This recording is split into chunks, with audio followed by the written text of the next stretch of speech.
Assalamualaikum warahmatullahi wabarakatuh. Saudara-saudara yang saya banggakan, sebelum kita mulai pertemuan pada siang hari ini atau pagi hari ini, kita baca Ummul Quran dulu dengan doa yang biasanya. Semoga yang sudah mendahului kita dimaafkan segala dosanya dan diberikan tempat yang terbaik, dan bagi yang sakit semoga segera disembuhkan oleh Allah Subhanahu wa Ta'ala, dan bagi yang sehat semoga tetap diberikan kesehatan, ditambah dengan doa moga-moga ilmu yang kita bahas ini manfaat barokah fid dini wa dunya wal akhirah. Al-Fatihah. Bismillah. Alhamdulillahirabbil alamin arrahmanir rahim maliki yaumiddin iyyaka na'budu wa iyyaka nasta'in ihdinas siratal mustaqim siratal ladzina an'amta 'alaihim ghairil maghdubi 'alaihim waladdallin amin. Jangan lupa nanti tetap membaca selawat Nuril Anwar dan doa sebelum kuliah. Sesudah kuliah juga berdoa. Selawat Nuril Anwarnya kita baca bersama-sama ya. Allahumma sholli ala sayyidina Muhammad. Allahumma sholli ala Nuril Anwar wasiril asrari wa tiryaqil aghyar wa miftahi babil yasari sayyidina wa maulana Muhammadinil Mukhtar wa alil adhari wa ashabihil akhyar adada ni'amillahi wa ifdali adada ni'amillahi wa ifdali. Saudara-saudara, jadi kalau sebelumnya kita membahas tentang hutang jangka pendek, sekarang kita akan bahas terkait dengan hutang jangka panjang. Hutang jangka panjang di dalam akuntansi itu adalah hutang yang jatuh temponya lebih dari satu periode akuntansi. Ya, hutang yang jangka waktunya lebih dari satu periode akuntansi. Kalau hutang jangka pendek itu kurang dari satu periode akuntansi. Nah, yang umum di sini adalah yang pertama adalah hutang wesel.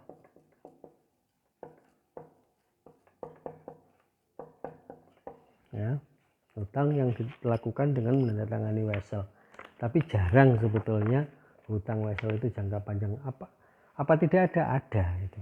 Nah, hutang wesel itu yang perlu saudara perhatikan. Kalau jangka panjang, pertama pertanyaannya berbunga atau tidak. Atau tidak. Nah, kalau berbunga ya, kalau berbunga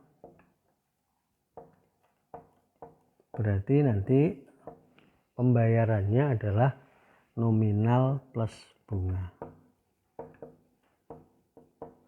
Nominal plus bunga. Ini bisa angsuran, bisa dibayar pada saat jatuh tempo. Jadi pinjam pertama misalnya 100 juta. Berarti saudara jurnalnya kas pada hutang wesel 100 juta. Misalnya pinjam 100 juta, bunganya 12% per tahun, jangka waktunya 2 tahun. Nah, misalnya bunganya dibayar di akhir, itu ya berarti nanti hutang wesel beban bunga pada kas. Ya. tetapi nanti juga di akhir tahun sebetulnya ada adjustment, tapi secara umum seperti ini. Jadi nanti tinggal dihitung berapa hutang wesel nominalnya 100 juta, bunganya saudara hitung, berarti kasnya 100 juta plus bunga. Itu kalau yang kedua tidak berbunga, ya. Tidak berbunga.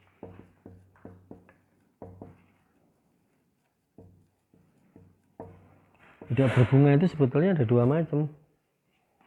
Tidak berbunga dengan diskonto, tidak berbunga tanpa diskonto. Hanya ini jarang yang tanpa diskonto. Artinya apa? Saudara pinjam 100 juta, nanti mengembalikannya juga tetap 100 juta. Jadi ketika hutang ya kas pada hutang wesel 100 juta misalnya, kemudian ketika terjatuh tempo pelunasan ya berarti hutang wesel pada kas 100 juta.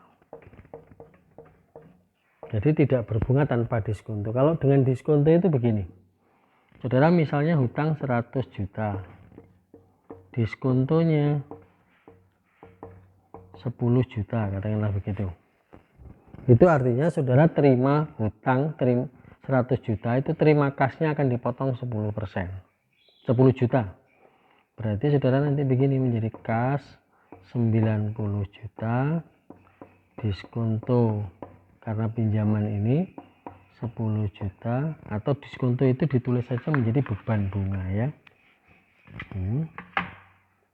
Di sini beban bunga 10 juta, hutang wesel 100 juta. Nanti pada saat jatuh tempo berarti hutang wesel 100 juta pada kas 100 juta rupiah. Ya, ini kalau hutang dengan tanpa berbunga tapi dengan diskonto. Jadi kalau wesel begitu, pilihannya berbunga atau tidak berbunga. Tidak berbunga itu tanpa diskonto dan dengan diskonto. Cuman kalau jangka panjang itu umumnya adalah tidak berbunga dengan diskonto. Kalau jangka pendek itu bisa mungkin terjadi tanpa diskonto, artinya wis pak poae, orang pinjam 100 juta nanti kemudian juga ketika membayarnya juga harus 100 juta. Ini yang berkaitan dengan wesel. Di screenshot dulu, nanti kemudian saya lanjutkan. Oke, selanjutnya adalah terkait dengan obligasi. Jadi obligasi itu surat pengakuan utang yang diterbitkan oleh perusahaan. Jadi obligasi, surat pengakuan utang yang diterbitkan oleh perusahaan dan kemudian diperjualbelikan kepada pihak lain. Secara umum obligasi itu jurnalnya ya kas pada hutang obligasi. Ya. Tetapi bisa juga terjadi dengan selisih nanti. Kenapa? Karena orang jual obligasi itu biasanya menggunakan kurs. Itu yang pertama. Ya, menggunakan kurs. Kursnya itu bisa sama dengan 100, bisa lebih besar dari 100, bisa lebih kecil dari 100.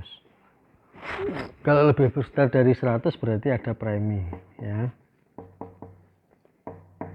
Kalau kurang dari 100 berarti selisihnya adalah diskonto. Jadi besarannya adalah sebesar selisih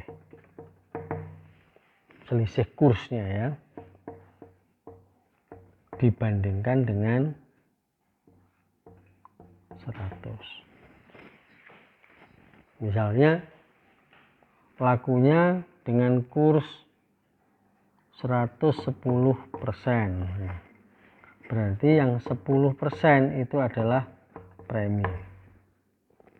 Laku 95%. Nah, berarti yang 5% adalah diskonto. Itu yang pertama yang harus saudara perhatikan. Kalau sama dengan 100 ya langsung begini, kas hutang obligasi. Misalnya hutang 100 juta. Kursnya 100. Ya berarti kas pada hutang obligasi 100 juta. Tuh. Tetapi kalau kursnya misalnya kursnya 95, berarti hitung-hitungannya adalah 95% kali 100 juta sama dengan 95 juta. Nah, selisih yang 5 juta itu sama dengan diskonto. Sehingga jurnal saudara nanti berbeda lagi. Berarti kas diskonto obligasi hutang obligasi. Ya. Kasnya berarti 95 juta, diskontonya ini hutang obligasinya 100 juta. Ini kalau kursnya 95. Sekarang kalau kursnya katakanlah 110. Nah, berarti 110% kali 100 juta sama dengan 110 juta. 100 berupa hutang obligasi,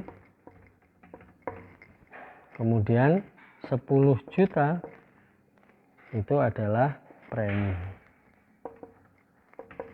Sehingga jurnal saudara nanti kas 110 juta hutang obligasi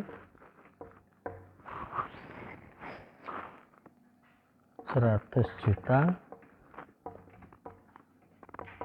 premi obligasi 10 juta ya. Jadi ini yang pertama saudara perhatikan nanti kursnya. Jadi kursnya bisa sama dengan 100, contoh jurnalnya ini. Kursnya bisa kurang dari 100 berarti ada diskonto. Kursnya lebih dari 100 berarti ada premi. Berapa diskonto dan berapa premi itu adalah sebesar selisih yang terjadi dari nilai nominal obligasi. Oke, silakan di screenshot dulu.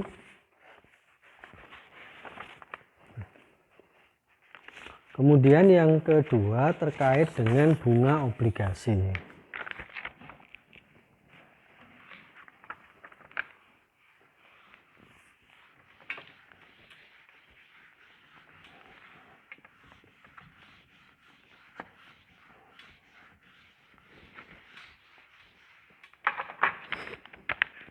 Terkait dengan bunga obligasi.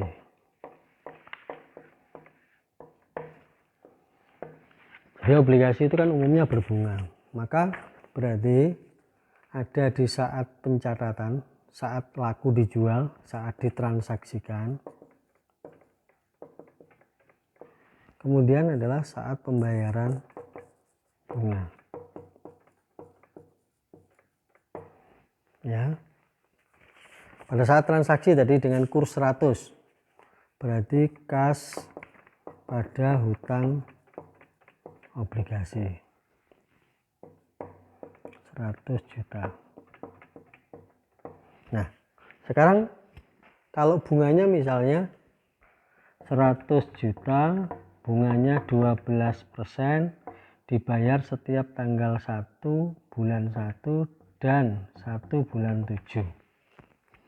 Nah, transaksi ini dilakukan di tanggal 1 bulan 1. Laku di tanggal 1 bulan 1. berarti ini 100 juta. Nah, kemudian pada saat membayar bunga berarti beban bunga pada kas sebesar berarti 100 juta kali 12 kali 6 dibagi 1.200 sama dengan 6 juta. Berarti beban bunga pada kas sama dengan 6 juta rupiah. Ini kalau kursnya 100. Langsung kas pada hutang, beban bunga pada hutang. Sekarang bagaimana kalau kursnya tidak sama dengan 100? Tidak sama dengan 100. Kalau tidak sama dengan 100, maka harus ada yang namanya amortisasi. Atau bahasa sehari-hari saudara biasanya penyusutan. Amortization. Apa yang diamortisasikan? Yang diamortisasikan itu adalah selisih yang tadi itu. Tadi contoh laku 110%. Nah, berarti yang 10% ini yang diamortisasikan. Tadi yang satunya laku 95%. Nah, berarti yang 5% ini yang diamortisasikan. Gitu. Bagaimana cara mengamortisasikannya? Nah, sekarang terhadap cara mengamortisasikan. Metode yang paling umum di dalam amortisasi itu adalah garis lurus. Jadi misalnya 100 juta 12% tanggal 1 bulan 1 dan bulan 7, jangka waktunya misalnya 5 tahun misalnya. Ya. Kalau 5 tahun dibayar 2 kali berarti 10. Nah, sekarang lihat aja kalau garis lurus berarti selisihnya tadi di soal yang pertama tadi 100 juta laku 110%, berarti lakunya 110 juta. Berarti ada angka premi sebesar 10 juta. Nah, ini yang diamortisasikan. Kalau 5 tahun dibayar 2 kali, berarti ada 10 kali pembayaran. Nah, berarti 10 juta itu saudara bagi 10. Ya. Berarti sama dengan 1 juta amortisasinya dilakukan pada saat pembayaran bunga. Dilakukan pada saat pembayaran bunga. Sehingga jurnalnya nanti beban bunga amortisasi, ya, amortisasi beban bunga, kemudian premi obligasi pada kas. Tadi dihitung berapa bunganya? 6 juta. Kas yang kita keluarkan 6 juta, premi obligasinya amortisasinya 1 juta, berarti beban bunganya 5 juta. Kenapa Pak sekarang kok mesti ada amortisasi ini? Karena semua obligasi itu pada tanggal jatuh tempo itu kursnya harus sama dengan 100. Jadi kursnya harus sama dengan 100. Jadi kalau ada preminya ya harus diturunkan sampai dengan angka 100. Kalau ada diskontonya ya diskontonya dinaikkan sampai angka 100. Nah, tadi sudah ketemu preminya 10 juta.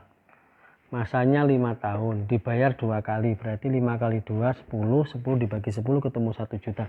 Berarti setiap pembayaran bunga itu ada amortisasi sebesar 1 juta. Oke, Nah, sekarang kalau misalnya kemudian 95% ada diskonto, ya, ada diskonto. Nah, jurnalnya tadi kalau ada diskonto, jurnalnya gimana tadi? Kas, diskonto, obligasi pada hutang obligasi 100 juta, 5 juta, 95 juta. Yang diamortisasi berarti yang 5 juta ini. Kalau 5 juta dengan kasus yang sama 5 tahun dibayar 2 kali, berarti 5 juta dibagi 10. 5 juta dibagi 10 berarti 500.000 setiap pembayaran bunga. Sehingga jurnal saudara nanti beban bunga, kemudian diskonto obligasi, kemudian pada kas. Kasnya 6 juta, diskontonya 500.000, beban bunganya 6,5 juta. Yang 500.000 adalah diskonto obligasi. Jadi setiap tanggal pembayaran bunga harus ada amortisasi kalau kursnya tidak sama dengan 100. Bisa amortisasi atas premi kalau misalnya terjadi kelebihan atau kursnya di atas 100. Bisa amortisasi terhadap diskonto kalau kursnya sama dengan tidak sama dengan 100, yaitu sama dengan 95, jadi kurang dari 100. Ini lebih dari 100, ini kurang dari 100. Nah, sekarang saudara simpan dulu, saudara screenshot dulu ini sebelum saya lanjutkan kepada pembahasan nanti tentang pembayaran bunga. Oke, ada yang mau ditanyakan? Nggak ada. Saya tanyakan begitu untuk saudara-saudara, nanti tanyanya maksud saya lewat Zoom ya, bukan lewat di sini. Kira-kira itu, dan nanti setelah ini saya akan bikin video yang kedua terkait dengan obligasi kalau pembeliannya tidak sama dengan pembayaran bunga. Saya pikir itu. Terima kasih. Wallahul muwaffiq ila aqwamit thoriq. Wassalamualaikum warahmatullahi wabarakatuh.